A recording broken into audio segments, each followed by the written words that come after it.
കേരള സർക്കാർ വനിതാ ശിശു വികസന വകുപ്പ് ICDS ഇരാറ്റുപേട്ടയുടെ ആഭിമുഖ്യത്തിൽ നാഷണൽ ഗേൾ ചൈൽഡ് ഡേ ആഘോഷിച്ചു. ഇരാറ്റുപേട്ട നഗരസഭാ ചെയർമാൻ അഡ്വക്കേറ്റ് VP നാസർ ഉദ്ഘാടനം നിർവഹിച്ചു. തീർച്ചയായിട്ടും കുട്ടികളുടെ കാര്യത്തിൽ കേന്ദ്ര സർക്കാരും സംസ്ഥാന സർക്കാരും പ്രാദേശിക സർക്കാരുകളും വളരെ കൃത്യമായ ഇടപെടലുകൾ ആ കുട്ടികളുടെ ക്ഷേമ ഐശ്വര്യങ്ങൾക്കും സുരക്ഷിതത്വത്തിനും വേണ്ടി എല്ലാ സർക്കാർ സംവിധാനങ്ങളും ഒരുമിച്ച് ചേർന്ന് നിൽക്കുന്നു എന്ന കാര്യത്തിൽ യാതൊരു സംശയവുമില്ല. അതിലേറ്റവും സുരക്ഷിതത്വം നൽകുന്നത് നമ്മുടെ രാജ്യത്തെ നീതിന്യായ വിഭാഗമാണ്. കുട്ടികൾ, അത് ആൺകുട്ടിയാവട്ടെ പെൺകുട്ടിയാവട്ടെ, കുട്ടികൾക്ക് നേരെ ഉണ്ടാവുന്ന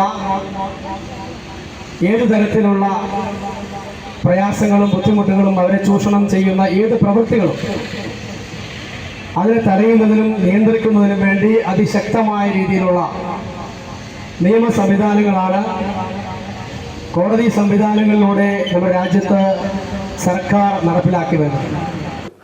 ICDS CDPO ജാസ്മിൻ K സ്വാഗതം ആശംസിച്ചു.